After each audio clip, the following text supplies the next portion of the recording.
New Zealand has the highest rate of domestic abuse per capita in the developed world. Abuse needs silence to thrive. In this series, Simone Butler, herself a survivor of a vicious attack by her ex-partner, meets those brave enough to break their silence.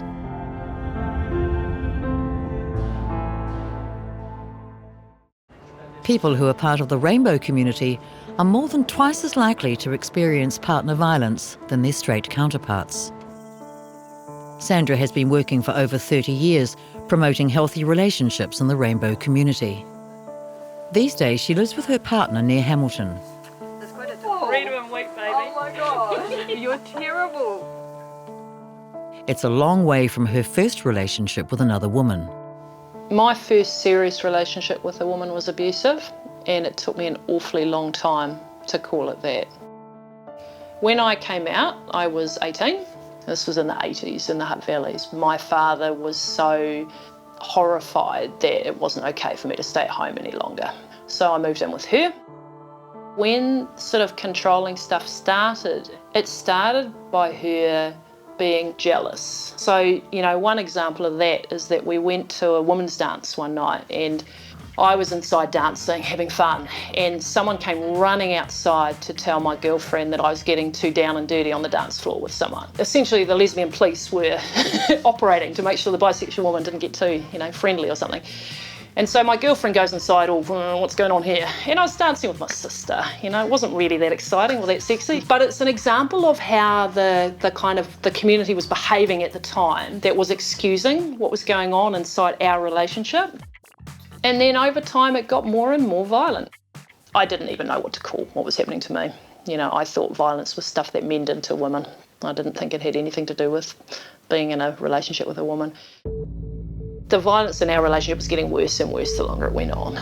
When I actually left, I looked at my body in the mirror and I had bruises and these cuts all over my legs. And all while that was happening, I wasn't calling it abusive. I was calling it, she has problems with anger. She's dealing with her frustration.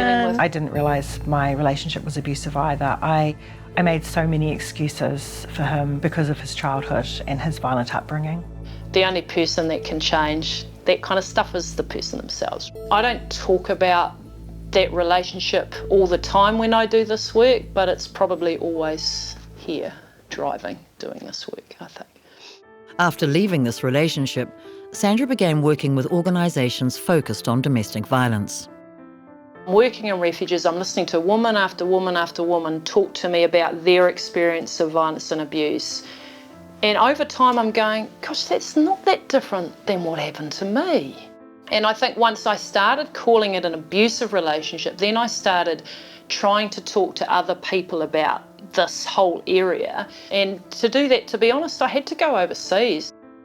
So this is a book published in the States. I think I'm the only non-American in it.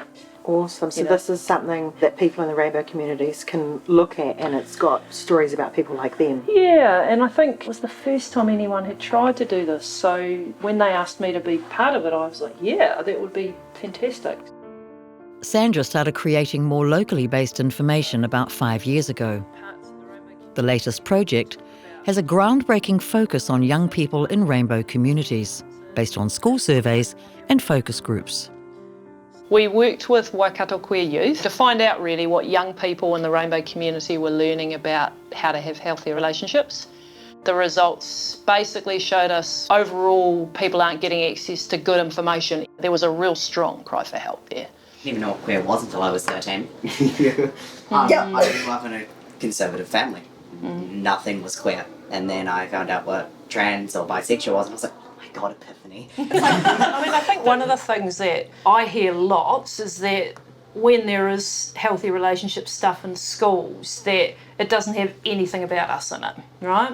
It feels like the stock standard answer when you ask for that kind of things is, oh, Google it. Do you have to deal with people that have families that are not accepting? Absolutely. Yeah. Every group. I think some of the stuff with our families being unsafe for us has a really big impact on the relationships we have later too. I really do. Especially coming back to that internalised phobias, Feelings, everything. yeah. If your family doesn't accept you, then how are you going to learn to accept yourself or accept your partner in the future and provide a healthy relationship for them? We still live in a world where our rainbow identities are not treated as the beautiful things that they are. Homophobia and biphobia and transphobia is still an everyday experience for us. So we are dealing with being told over and over and over again that there's something wrong with us. And then we're supposed to have relationships with people like us that somehow push all of that away. Do you think abusive relationships in the rainbow communities are different than in the straight community? Some things are the same. I always say a punch is a punch is a punch. It's a horrible thing. But there are some kinds of behaviour that have a different meaning inside the rainbow world. And one example of that I would say is that we know that isolation is something that happens in all relationships that are abusive.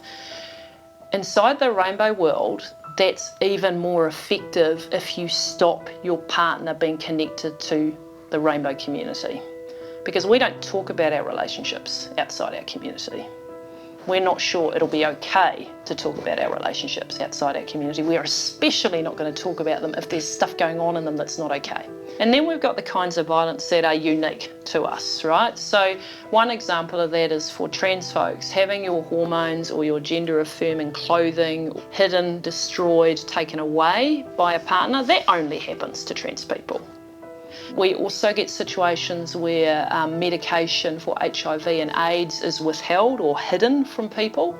What about the threat to out somebody? It does happen, especially happens to people who are really scared about coming out, yeah? So for younger people or for people who not everyone in their life knows.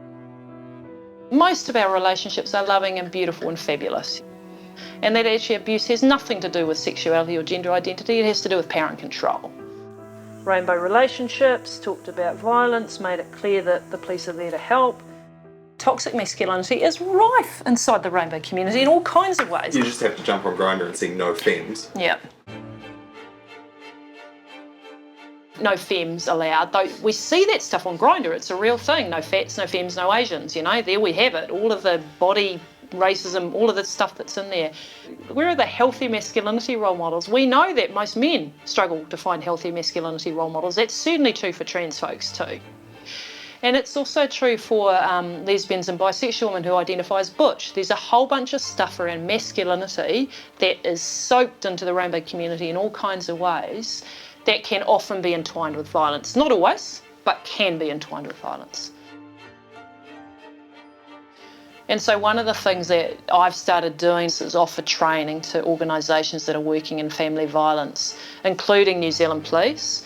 Interestingly enough, when our first research came out, the police were the first group to get on the phone to me and say, please help us do this better. We look at these research results and we know we're not doing enough. There is much more to be done. It's a huge task, but Sandra is helped by now having a wonderful, healthy relationship with Bex. My current partner is just gorgeous in every way possible, really. I'm really lucky. I guess one of the things I think is interesting about healthy relationships, and I don't think we talk about it enough, is curiosity. Like being really excited to learn more about the person you're with. That is such a good sign. Having fun with your partner, the way you weave someone into the rest of your life too, you know? Like I know Bex and my second date, I met their whole family. Because Bex was like, right, I think Sandra's going to be important. Better show all those skeletons first, you know? Like being bisexual, being part of the rainbow community for me is just the biggest gift. I love it. I love the ways that we come together. I love the support we offer each other. I want us to be able to grow our ability to have healthy relationships and to change behaviour that isn't okay.